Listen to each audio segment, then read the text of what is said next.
If you like the sweet science, get ready to talk boxing on the Gloved Fist podcast with top boxing writers Frank Latirzo and Jack Hirsch. Frank, a former amateur boxer out of Philadelphia, writes for NY Fights and can be seen on the Boxing Channel. Jack, an amateur boxer who competed in the New York Golden Gloves, was a 6-term president of the Boxing Writers Association. And now, here's Frank Latirzo and Jack Hirsch. And we're back. Welcome to Glove Fist. My name is Frank Latirzo, former writer, full-time observer, former writer. Jack, I don't have as many titles as you, but I get confused. And I'm with co-host Jack Hirsch, former 6-term president of the Boxing Writers Association of America. Jack, before I ask you how you're doing, we're not doing well. We lost 2 big names over the weekend. This has been a rough month with athletes and famous people passing away. I'm sure you knew Don Elbaum much better than me, and I was pretty close with Dwight Muhammad Qawi for a while. I didn't really know Dwight Muhammad Qawi. I met him. There's a big difference between knowing someone and meeting him. You knew him from the time you spent at Joe Frazier's gym. I used to pick him up and drive him to the gym, and we used to run together. Oh, there you go. Okay, so you had a relationship with Dwight Muhammad Qawi. I will say this, I wasn't shocked when I heard the news, because for the book I'm working on Michael Spinks, which I'm basically done with, it's at the publishers now, the various publishers, and the decision has to be made. I was trying to get in touch with Dwight Muhammad Qawi because he was an important part of Michael Spinks' career. The two of them intertwined, and I wasn't able to make contact with Dwight, and I went all over the place trying to get in touch with him, and he was really elusive, and he hadn't shown up at any of the boxing functions. For example, the Atlantic City Boxing Hall of Fame, I was given his number by, the head of the Hall of Fame there, Ray McCline, but that number wasn't good. Then the numbers were getting changed. Then I called certain facilities, and I'd be told, well, he's not here anymore. And finally, I hit a dead-end trail, and the feeling was, yeah, he had dementia. That's what I heard from a few sources, but it wasn't confirmed until he passed away, and sad. But we know what type of fighter he was, Frank. Just tell us how he was as a person. Oh, he was a funny guy, Jack. I used to pick him up. I mean, I didn't do it every day, but there was a 6th or 7th month period where he was having a hard time getting a ride to Frazier's gym. This was around 1979, 1980. And I had to drive through Camden on the way home from the gym. So one day he needed a ride home. And he asked me, he goes, I understand you have a car and you go by Camden. Can you give me a ride home? And we had just sparred like an hour before that, and he beat the heck out of me, beat the crap out of me. So I said, yeah, sure. I'm thinking maybe if I give him a ride, he won't beat me up so much. So that became a routine. No, that became a routine. And he was the type guy that, if you looked at him, Jack, he looked like he had a brooding personality, but he was really a fun guy. And if you got to know him and mess with him, he would be hitting the bag, and I'd walk by and I'd push it out of the way so he couldn't hit it. And he would just laugh. And I remember a couple times driving home, and we stopped at a liquor store on Broad Street. And he goes, pull over. He goes, I want to get something to drink. So I'm thinking he's going to walk out with a Coke. He walks out with a big bottle of Colt 45 and pounds it down on the way down. And he's drinking the bottle. He goes, let me tell you something, Frankie. He goes, they're going to remember me. He goes, because I'm going to be one of the best. And I thought, you keep drinking that, you might not be. But he was a fun guy. Jack, I think he's very underrated as a fighter. And just to try to round the story out, after he won the title from Saad Muhammad, he rented a house in Cherry Hill. Now, it was around the corner from my best friend at the time, a guy named Greg. And we used to run with him. We would go to Cooper River Park. It was 3.8 miles. And Dwight was the slowest runner I'd ever met in my life. Jack, 75-year-old people would pass him. We would get to the track, and I'd go 100 yards on and say, all right, I'll meet you when we're done on the other side. He's like, go ahead, do what you got to do. And I would just take off. And, we hung out. We'd go get something to eat. Then I would drive him back home. Or at that time, he had a car. By that time, he had a car. He would meet us there. And here's the funny story, Jack. And this tells you the way how the guy could take a joke. There was a 7-Eleven about a half a mile from his house. When Greg, and I would go out clubbing, we would stop at the 7-Eleven on the way home to get something to eat, cupcakes or a soda or whatever. And we would see Dwight in there a lot. And one night he's in there and it's just me, Greg, and Dwight, and we're in 7-Eleven. And I knew the kid that was working the cashier. I says, Ricky, keep an eye on a little black guy over there. I said, I think he's putting stuff in his pockets. You better check him. And Dwight looks up. He goes, no, he goes, the blonde-headed white guy's the guy that's doing all the stealing. And he just laughed. And then when we go outside, him and I have a slap fight in the parking lot. I mean, that's funny, but I'll tell you, it's funny, but not funny. But when I say it's not funny in the sense, Dwight Muhammad Qawi, who was Dwight Braxton at first, served time in jail.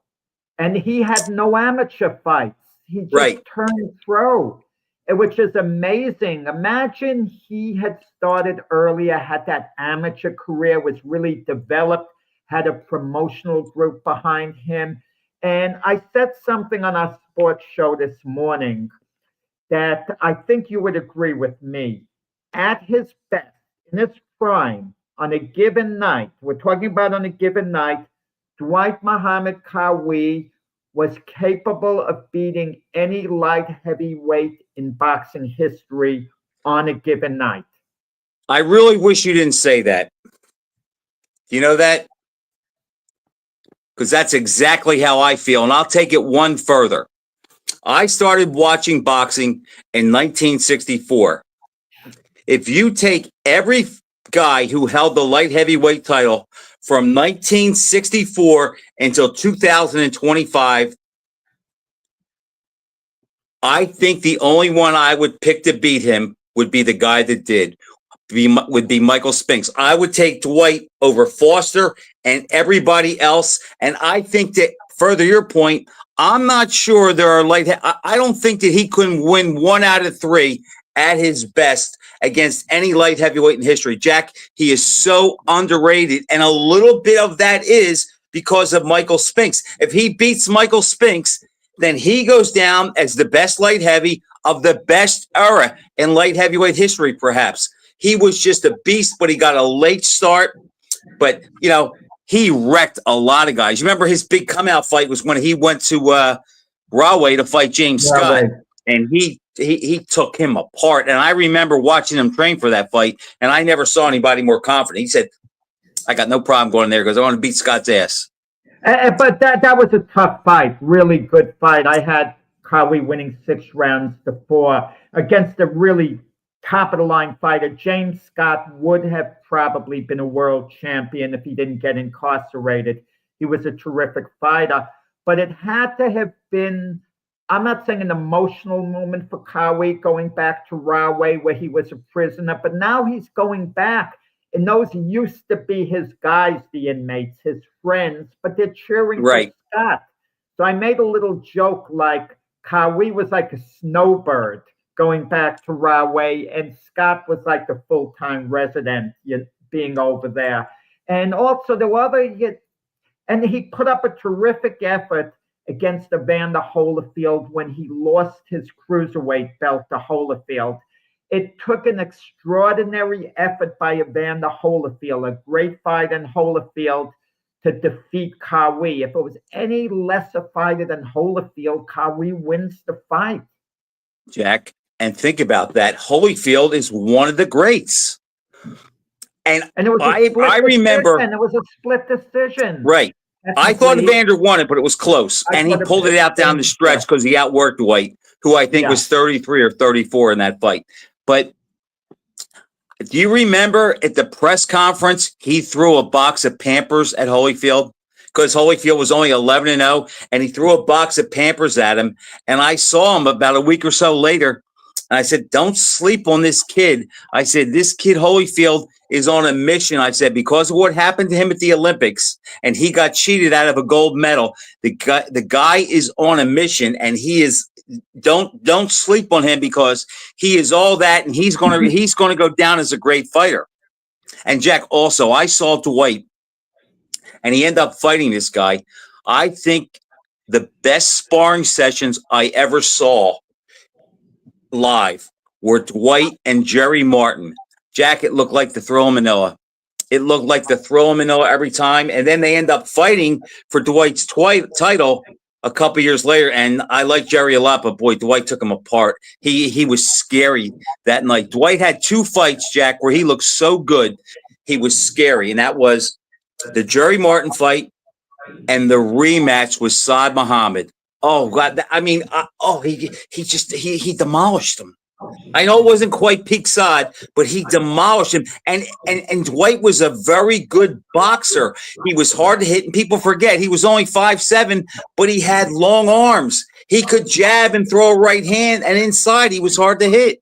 You know, Saad Muhammad was very touched years later, because I told him that Dwight Muhammad Qawi said the hardest he was ever hit was by Saad Muhammad, but you wouldn't know it watching their fights because of the level of dominance that Qawi showed. But I remember the first fight was a little more competitive. The second fight, it was no contest. Yeah, but and it makes me think of something that former middleweight contender Michael Olajide, he once told me, it's very rare that 2 fighters ever face one another when they're at their very best. You know, one of them is a little off his game, usually, practically all the time. And when Qawi faced Michael Spinks the first time, reportedly he had these physical ailments, a deviated septum, he had this, he had that. Rock Newman recently told me that was the case with Qawi, but the payday was such. They didn't want to forego that. And because Qawi claimed he had trouble breathing in the ring, maybe that's why he started slower. Maybe it was just Spinks controlling the action with the long left. A combination of both. But Qawi, when he got in a big hole and lost round after round, he started cutting into the Spinks's lead the second half. But by that point, it was a question of too little, too late. But when all was said and done, Frank, he only lost by 3 points on 2 cards, even though the decision was never in doubt. He actually closed the gap. And Jack, if you think about it, and I'm sure you've watched a lot of Michael Spinks, that may be the cleanest fight Michael ever fought. I don't think his back touched the ropes 5 times in 15 rounds. I mean, he was on his bicycle and jabbing and moving. And if Dwight was off a little bit and Michael's game plan was so good, I mean, that's a pretty high hill for Dwight to scale. But we know now how great Michael Spinks was. I mean, he's one of the top 3 or 4 light heavyweights in history. Well, but you saw them spar a number of times at Joe Frazier's gym, Qawi and Spinks. And the way they fought that fight, wasn't it different from the sparring sessions? Yeah, they had too much respect for each other. The fight was. That's why Michael knew I better move. And Dwight also knew I can't run in there like he's handcuffed, because he could catch me with something I don't see coming in. So I do think the fact that they had so much respect for each other, I do think it made them both a little more, have a little more trepidation throughout the fight. You know but I'll tell you what, Jack, Dwight, the young guys today and the people didn't see it. And you could say his title reign was about 3 years. But boy, for those 3 years, he was a hellraiser, and he wasn't just a brawler. Like people think he was a slugger and a brawler. He was a smart boxer who was an effective, sophisticated attacker who could box. And Jack, he was strong as a bull. As hard as Michael could hit, Michael never hurt him. And as a cruiserweight, keep this in mind. He looked great taking apart Leon Spinks. Okay. Oh, that was scary too. But I think what happened to Dwight Muhammad Qawi happens to a lot of fighters. He started losing motivation as his Yep, career went gaining along. weight. He wasn't the same fight in the rematch with Holyfield. I don't want to say he basically quit, but he didn't have the same resolve. And he could have actually beaten George Foreman, a younger version of Qawi, when he was in his prime, would have beaten the comebacking version of George Foreman. He was able to hit him over and over, but Qawi ran out of gas. Foreman was a much bigger guy. That's my I don't know if I feeling. agree with you there, but he gave for the size that differences stage- and at that whatnot. He stage was in hung in there. At that stage of Foreman's comeback, I feel that would have been the case. I hate to say this, Jack, because it was never proven. He never failed a drug test, but Dwight told me countless times he swears that Holyfield was juicing for the second fight. He said because when Holyfield hit him and the difference between the first fight and the second fight, he says it was night and day difference. Well, I said, look, the guy filled out, he's a year and a half older. It's like, he could have grown into the weight. He said, no, he goes, nah, there's too much of a difference. He swore to that, Jack. Yeah, we're gonna leave it at that. Okay. But Dwight Muhammad Qawi, well, I don't want to necessarily leave it at that. We've heard the whispers about Holyfield. We've heard it. Right. We've heard it countless times. I'm not saying one way or the other. You're not saying one way or the other. But we've The heard only that thing, said Jack, I'll about say him. is he was pretty adamant. Now, and I know that when guys lose, my shoes were too big. I had a fight with my wife, whatever. But he didn't go on about anything other than the fact that Holyfield's power in the second fight, he said, was night and day different. That's all he goes. He said there had to be something going on. He goes, he was just a completely different guy. I wanted to say to him, well, you're not the guy you were when you fought him the first time, but. Well, he wasn't the same fighter, Dwight, the second time around. And Holyfield, by that point, was more experienced. And Dwight got stopped in the fourth round. He made one round where he mixed it up. And he didn't have the same resolve as he had, the first fight. He wasn't. No, he wasn't in shape. No, exactly. And Jack, I don't mean to go on, but I don't know how he shrunk down to 175 either, but you would make the weight with, you never heard of him having trouble, but I saw him weigh out of the gym at 186 a couple times. And I used to say, you're just a heavyweight. You're just afraid to fight heavyweights. I said, that's why you're sucking down the light heavyweight. That's why he may have pulled out of the Spinks rematch right before it took place, because there were issues with the weight. There were issues that he had with Butch Lewis. And he was really cranky in the lead up. Then there was a supposed injury that, he had but that's water under the bridge now. I want to talk about the other giant in boxing that passed away, a non-fighter, Don Elbaum, one of the great characters of the game. Characters, yes. Don Elbaum was a promoter, a matchmaker. He would be the type of guy who'd have all these gimmicks. Elbaum was the equivalent, if you watch the show The Honeymooners, he was the equivalent of Ralph Kramden with all these get-rich ideas over and over and over. And I think of a funny line a friend of Elbaum's told me. He said, Don makes millionaires out of multimillionaires because his promotions lost all this money. But the most famous Elbaum story, which I'm sure you know, Frank, is he promoted Sugar Ray Robinson's last fight on November 10th, 1965 in Pittsburgh against Joey Archer. At the press conference, he makes an announcement that they have the gloves from Sugar Ray's first fight 25 years ago. And Robinson's wife is touched. She's crying.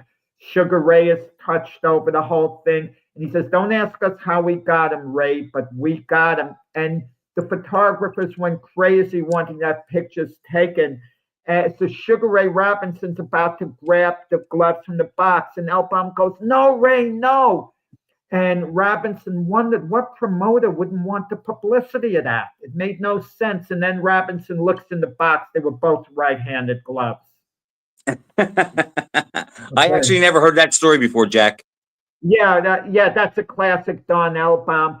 Elbaum handled a number of fighters, and he was a favorite of Teddy Atlas's. Teddy Atlas loved him because Elbaum was a pure boxing guy. Elbaum handled Simon Brown and fighters like that. A number of them. He promoted in Atlantic City at the Tropicana. He promoted for a long time in Buffalo. He'd have these great gimmicks. He'd have a fighter get married in the ring and then fight right afterwards. Elbaum also, he couldn't punch, but he boxed a little bit. And if one of his fighters, when he was younger, Elbaum would pull out of the show, he at the last moment would get in the ring. It's phenomenal. And I remember Elbaum promoted this show in 1991 in Brooklyn, okay, in a small club show. And there were only 55 people there. And I remember the look on his face, having to pay the fighters this and that. Right. But in Elbaum's biggest thing in boxing, he was the guy who gave Don King a start. That was the thing about it. And Elbaum would always say, and I've regretted it ever since. If anyone wants to know about Elbaum, I wrote a year and a half or so ago a big story on him. Google my name, Jack Hirsch, with Don Elbaum, and you'll come across the story. I'd like to read that. Yeah, please. Jack, he lived a long life. He was 94 years old. He was anywhere 94 to 9. There were reports he was 97 or so. I think I saw Russell Peltz said he was 94 today. Well, Russell Peltz actually had told me about Elbaum's declining health probably 3-4 weeks ago. It could be any time that Elbaum would move around. He wasn't always the easiest guy to locate. After the story I wrote on him came out, I called Elbaum, to get him a copy, to let him know where he could Google it.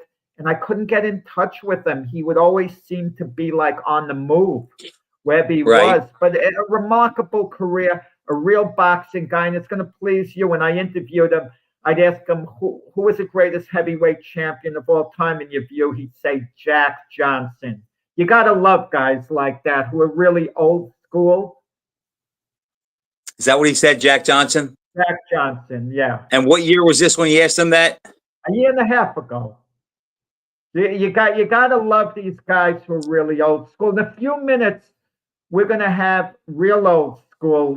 Book came out, Bobby Cassidy wrote, but actually Xavier Boley, he's the main guy, and Bobby Cassidy co-authored it with him, has to do with Tommy Ryan, in large part, who is a former middleweight champion over 100 years ago. Welterweight too, right? Middleweight. Ryan. I thought it was welterweight and middleweight. Yeah, I think you're right on both ends. Jack, Rick Sherlock has the question. Wait, maybe I'm wrong on that. Okay, you might got me on that, but regardless, what about Rick Sherlock? He says, for a new guy to boxing, what is the difference between a light heavyweight and a heavyweight? Rick, I'm not sure what you mean. I mean, the obvious difference is the size and the weight. I'm not sure. Do you mean how they fight? How they train? Rick's a very sharp sports guy. So maybe we don't understand the question because the light heavyweight division is 175 pounds. They have to make that weight for champion to defend the title. And there are 2 weight divisions now over that. There's the cruiserweight division that's 200 pounds. And there's the new bridgerweight division that no one pays attention to. But Jack, is as late as the 60s, a lot of late heavyweights would put a couple pounds on because there wasn't that much difference, and they would fight heavyweights. Yeah. Like I just want Archie to Moore say, fought heavyweight a lot.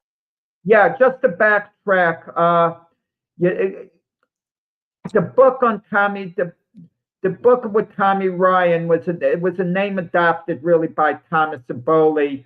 The book is about Thomas Aboli. It's not about Tommy Ryan. You know, I want to make that clear. Whose street name was Tommy Ryan after the boxer. Okay, so Tommy Ryan, the boxer, inspired it, you know, to a degree, I'm sure. But Bobby Cassidy's going to tell us all about it. You know, we could bring them onto the studio now. I hear that they're both backstage. Hey, Bobby. Hey, Jack. Hey, Xavier, how you doing? hey, Xavier, how you doing? Can you hear How me? you doing, guys? I can hear you. All right. Let me make something clear about that. My father took the name Tommy Ryan because he wanted to be a boxer when he was a young fella. And he couldn't get a fight because he was Italian. So he took the name Ryan from the former, I believe he was a welterweight champion back in the 1800s. And my father took the name Ryan just to be able to get a fight. He only had about 10 or 11 fights, and then he walked away from it, became a manager in the late 30s. And in the late 40s and early 50s, he managed Tony Pallone in the welterweight division, who was a pretty good contender who never got a title fight. And Rocky Castellani in the middleweight division, who, when he was counted out by the referee in 1952 in what was obviously a fixed fight, my father jumped in the ring and hit the referee, and he was banned from boxing at that point. So your dad's really Italian. Yes, he was born in Italy. And my book is about him and my relationship with him. It's kind of like a memoir more than anything else. As you may remember him, he was the street boss of the Genovese family in the 60s. And he was gunned down in 1972. I met Xavier. I'll just jump in with a little bit of background. I met Xavier through the Tony Pallone's children. And Jack, as you know, we inducted Tony Pallone into the New York State Hall of Fame a couple of years ago. That's where I met the Pallone children, and started talking about their story, their dad's story, and then that led to me talking with Xavier heavily, and he had an amazing relationship backstory with his dad. You can talk a little bit about this, Xavier, but they had a house up in Greenwood Lake, which was a really popular training center, in the 40s and 50s. And Tony Pallone used to live with them, and Rocky Castellani used to live with them, and Xavier had an incredible childhood, not only because of who his dad was, but the exposure he had to these fighters. And also little known items that Vincent Chin-Gigante, who was the Genovese family, was a pro fighter who was managed by Xavier's dad. Xavier, was your dad pressured to do business with the mob during that time? You know, because you mentioned Tony Pallone didn't get a title shot, and he certainly seemed to maybe have been worthy to get one at some point.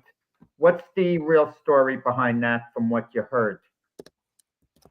I never really heard anything about it other than common knowledge, I think, is that back in those days, you had to have 60, 70, 80 fights under your belt before you got a title fight.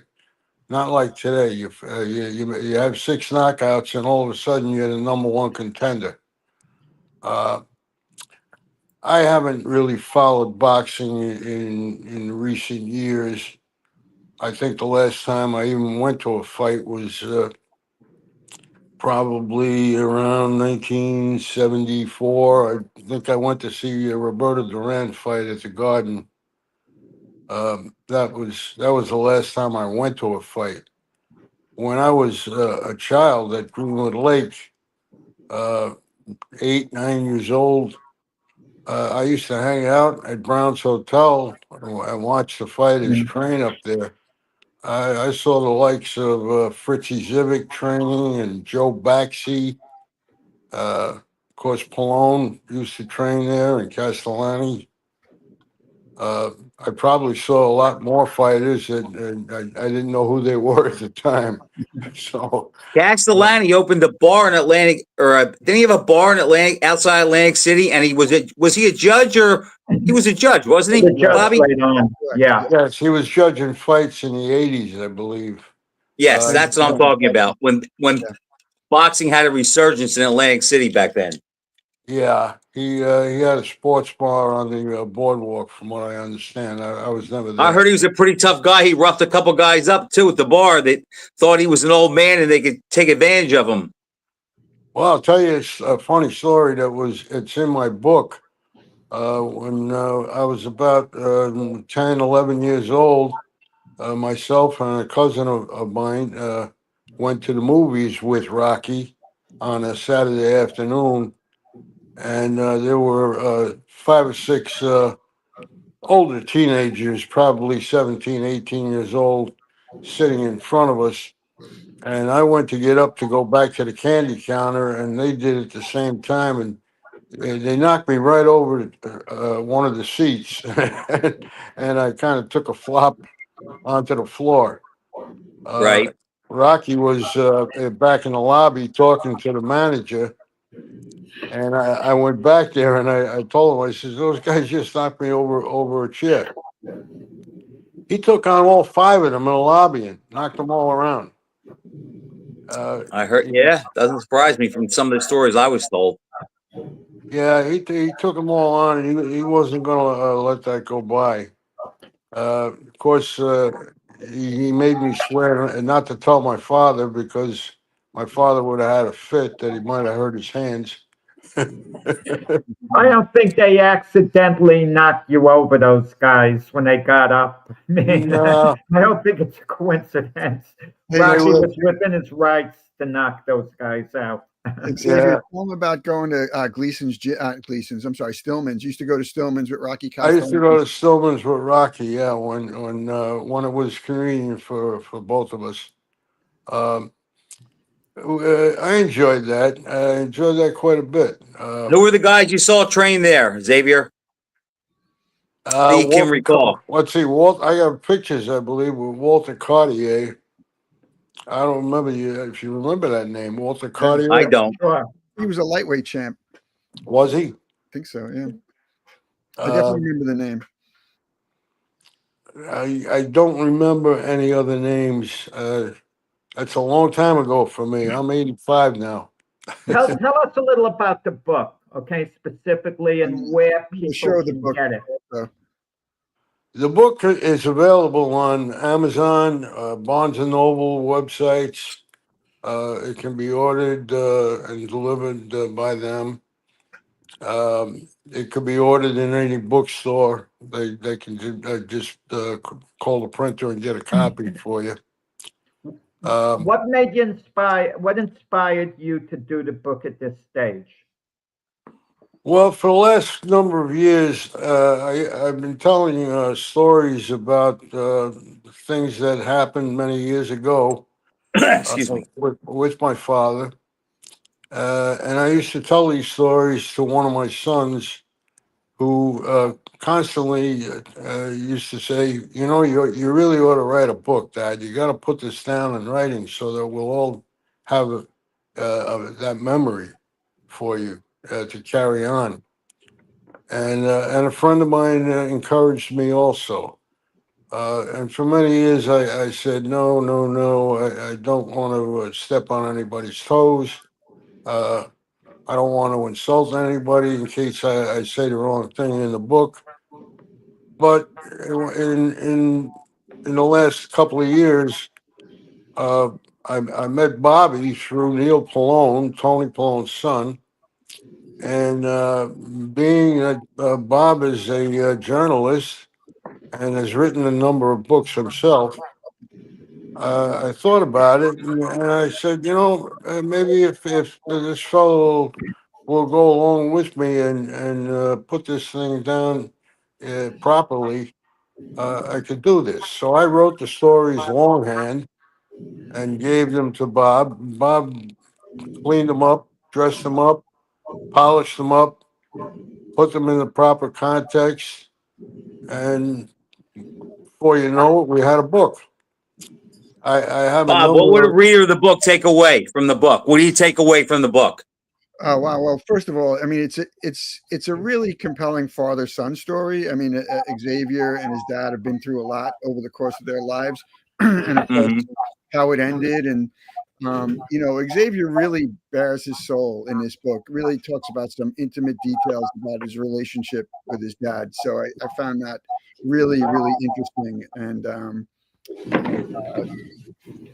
I Is it a wanted to. boxing book or it's a relationship book? It's a relationship book. There's a fair amount of boxing in there. Like I said, we've talked about Tony Pallone and Rocky Castellani, and I wanted to talk more about Castellani in a second. But I will say this: Xavier is unique in that here's a gentleman who, I don't know that there's many people alive who can still say this, is who's sat across the table from Charlie Luciano, Lucky Luciano, Vincent the Chin Gigante. I mean, all of these incredible people throughout the course of history, great fighters. Ezzard Charles, he met Ezzard Charles, which he didn't talk about yet, but he's had firsthand knowledge of all of these people, which I think is amazing. It comes through in the book, just his relationships with these people. Yeah, we went one day to all the way. We drove all the way from North Jersey, which is right outside of Manhattan, all the way up to South Fallsburg, New York, to watch Ezzard Charles train for the Jersey Joe Walcott title fight. And I took a picture with him, and I gave it to my oldest son to make copies, and he misplaced it, and I still haven't found it. And Oh and no. that's 20 years ago. I gave him that picture to make copies. Uh, Back to Rocky Castellani, Xavier, you should. He was your inspiration for going into the Marines. yes. He was a hero in the Marines. If you want to talk about that a little bit, what Rocky meant to you, and just the kind of person he was. I know you hold him close to your heart there. He was only about 12 or 13 years older than me. At the time, I guess I was about 11 and he was about 22, 23, and a Marine Corps veteran of World War II. He participated in the landings on Guam and on Iwo Jima. He was also the middleweight champion of Guam, all of China, the 5th Marines, and the 6th Fleet in their Navy. And all of this occurred when he was about 16 years old. And when he got out of the Marine Corps, he became professional, was working out of his home in Luzerne, Pennsylvania. And somehow or another, he got the idea to go to New York where he might get a better opportunity. And that's when he met my father. How they met, I really don't know. But he met my father, and they struck up a friendship and a relationship where I think my father almost treated him like an older son. Well, he was Uh, like your big brother, it sounds like. yes, he was. I used to do road work with him in the morning. I used to walk with him at night. As I said, I've gone up to Stillman's gym with him a number of times. We spent a lot of time together. And even when we were around the house, I mean, we had we just we were very comfortable with each other. And Were you still in a relationship with him when he had the bar? Did you ever go to the bar? no.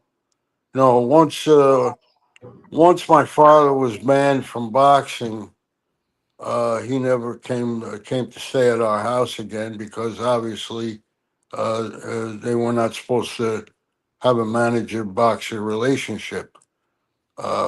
It wasn't until 2 years later that my father actually sold his contract to an individual out of Cleveland, and we lost track of each other at the time. And I never went to. I was never one for Atlantic City, so even the one or two times I was down there, I never thought to even go to his bar. But he did Anyway, come to your wedding, right? He came to your wedding, Xavier. he did. He came to my wedding, and that was the last time I saw him, and that was S- that was 1962. Xavier, as a kid, how was it to be at these training camps? Did your father put you to work? Did you have any No, responsibility? Were you like a no, gopher for the fighters running back no, and forth? I mean, what did you do no. there? Did you spend summers there? Were you We lived taken there. out of school to be there? We lived there all year round. We lived in Greenwood Lake all year round, and at that time it was very sparsely populated. Let me tell you, the winter time was pretty bleak up there. There were very few people up there in the winter time. Most of them came there for their summer homes. We, as I said, lived there all year round, so it was a little different for us. And at the time, I had a baby sister who was 2 years old, and my older sister is 18 months older than me. So we were able to spend a lot of time with each other as friends uh, because there was no one else to play with. Let me tell you. You must have had favorites. Who was your favorite fighter? Well, it's hard to say. For all that's been said bad about the guy and a lot good about him, I thoroughly enjoyed watching Muhammad Ali operate. I had a feeling you were going to say that. The guy was a magician in the ring, I think. No, I mean your favorite fighter personally. Oh, personally, Who you came I, across. well, I probably met more fighters than I remember. I just don't remember them. I do remember Pallone and Castellani because they lived with us. They stayed at our house while they were in training. Uh, it was time well spent with them, and it gave them a little bit of a family life, being away from their own homes. So I would say both Pallone and Castellani were my favorite fighters because I really knew them well. What was the hardest part about writing this book? The hardest part about writing it was trying to keep it as much as a memoir as it was, than a dissertation about other people and the way they live their lives.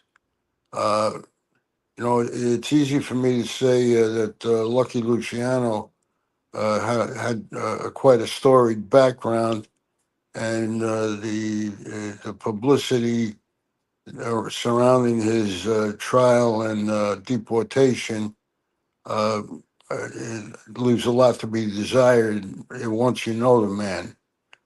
Uh, uh, I spent 6 months in his company while I was in the Marine Corps. I was 20 years old at the time, and I was stationed on an aircraft carrier, and we were doing a 6-month deployment in the Mediterranean. Naples was our home port. Every time I got off the ship, I'd do something with Charlie. We'd go to dinner, we'd go to the racetrack, we'd go to the theater, we'd just hang out. We'd go up to his apartment and admire the view of Vesuvius across the bay, have dinner together, and he'd drive me back to the ship.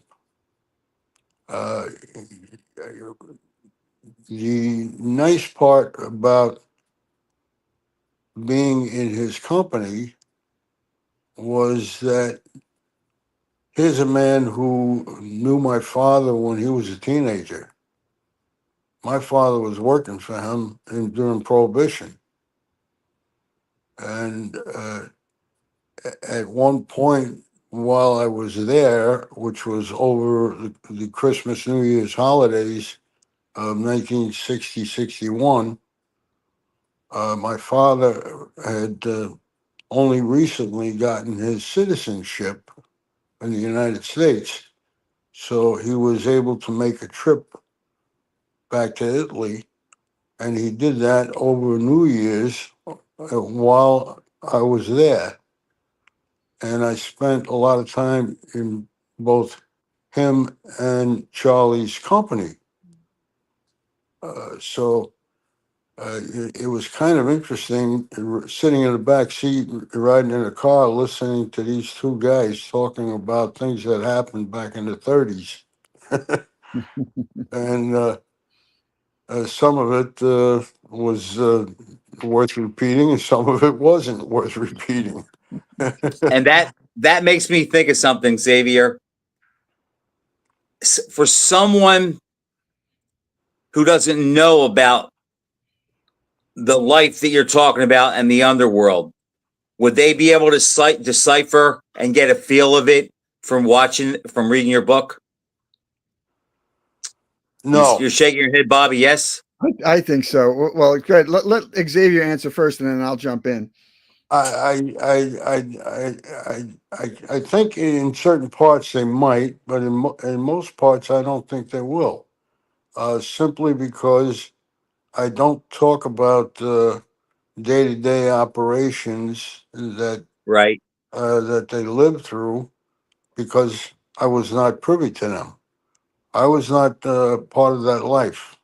I was a totally legitimate individual, and I still am a totally legitimate individual. Was your dad pressured at that time, pressured to do certain things that went against his ethics, you feel? There was a time when he complained about uh, certain people not having respect for the rules that were laid down by Vito Genovese and Charlie before him. He, I was with him one day when he sent for my brother. My brother was with the Chicago outfit, and he was pretty high up in their ranks. And he sent for him to give a message to Tony Accardo, to let Tony Accardo know that there doesn't seem to be any respect anymore, and there are things going on that are almost out of his control, that he couldn't deal with, because it was just it was becoming overwhelming. And I believe that he may have been referring to certain individuals who insisted on dealing drugs. My father did not have anything to do with drugs. He did not allow drugs in the family, and anyone who broke that rule was subject to harsh treatment. I like how you put that. Harsh Well, treatment. I We can want to read put between the lines there. you read between the lines, right? It's there's a lot of stress. It gave him a couple of pretty good heart attacks, and his health was not anything to be desired. The fact that they actually killed him in 1972 was kind of a moot point because he probably wouldn't have lived another 2 years with his heart. He was Which a young man in 72, right? he was 61 years old, but the That's a stress, young man as far as I'm concerned.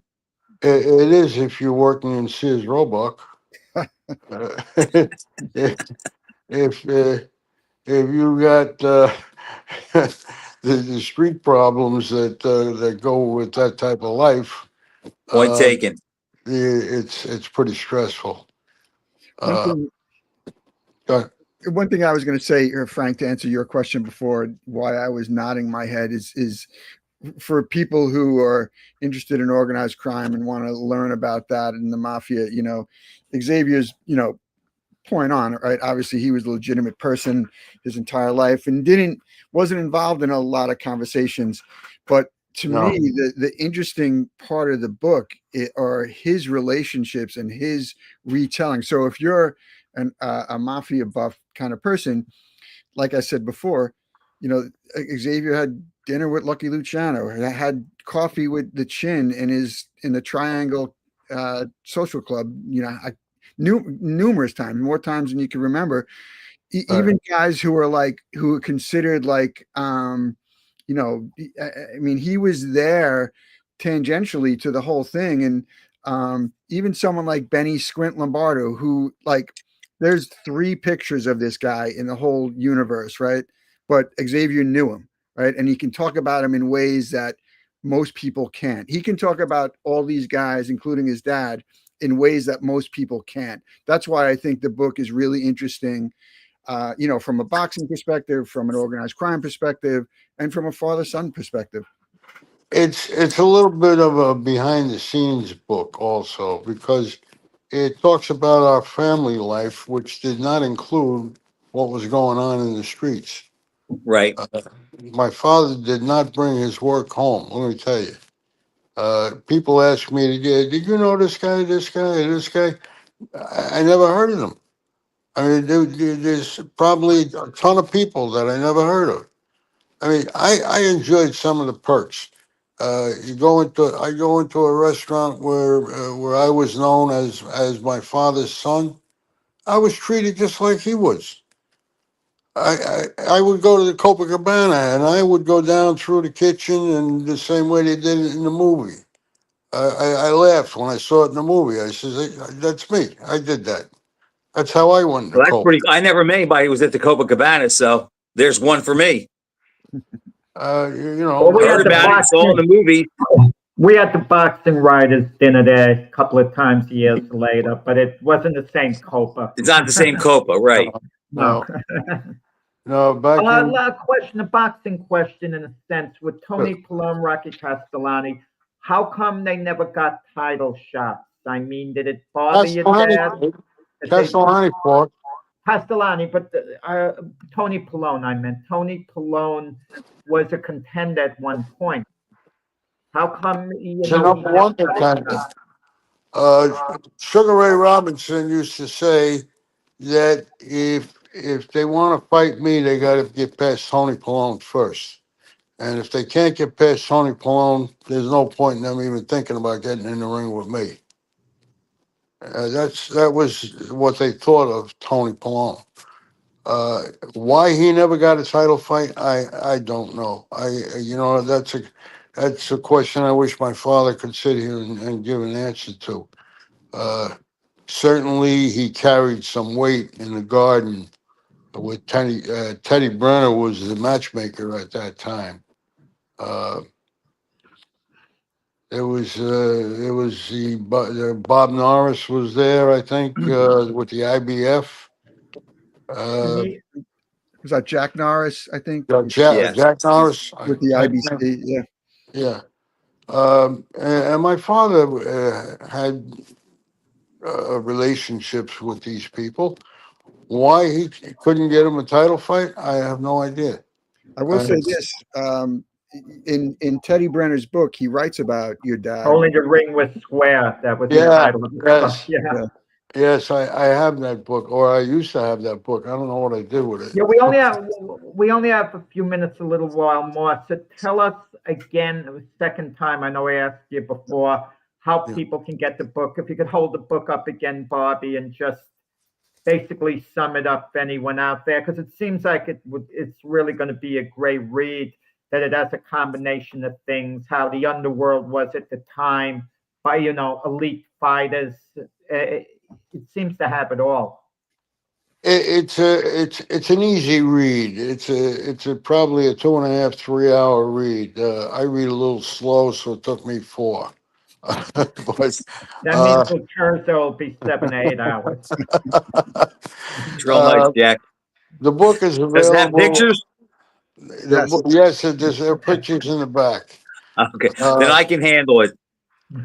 The book is available on Amazon and on the Barnes and Noble site and through iTunes. Xavier, let me ask you. Yeah, Go ahead, finish. I didn't mean to interrupt you. No, I was going to say you could order it in any bookstore that can place an order. So All right. it's available. It's readily available. You're an old school guy, so tell me this. Yeah. You say you don't watch or follow boxing anymore. I want to know why. I kind of. Is it the fighters, the way it's run, I think there's too many titles. Number one, you can't have 4 titles in the same weight division and call a guy a champion unless he's got all 4 belts. That's number one. Number two, the sport transcends the. How can I put it? I don't want to sound insulting to the blacks or Puerto Ricans or Filipinos or South Americans or wherever anybody comes from who wants to be a fighter, because it's a good way out of the gutter. And it always was for the Irish before the Italians, and after the Italians, the blacks, et cetera, et cetera.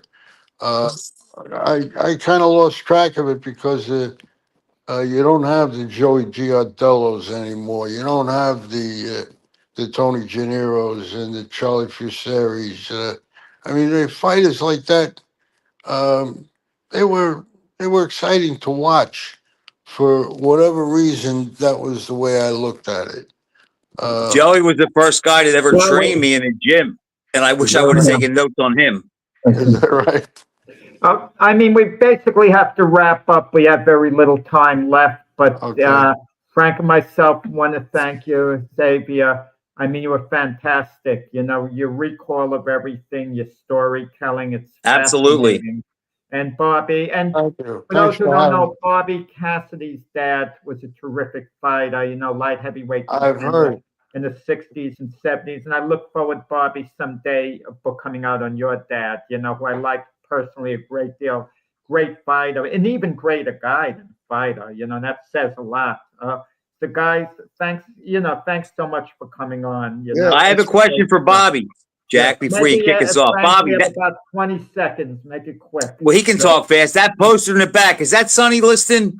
That is actually, it's Sonny Liston in Sweden. My father fought in Sweden on Right. the undercard of a Sonny Liston fight. He fought the European champ named Bo Hogberg. A guy from Sweden sent me that poster, a copy of the poster. It is Sonny Liston, and it's a fight. I'll send you a picture Gerald of it. Hecht on that show. I bet I remember. Yeah. I'll send you a picture of it. Anyway, That's a cool poster. guys, great stuff. Thanks for coming on. Thanks, Xavier. Thanks, for Bobby. having us. Thank you guys. Take care. Thanks again. Take care, Thank you. fellas. All right. Bye bye. Thank you. Bye bye. Take care.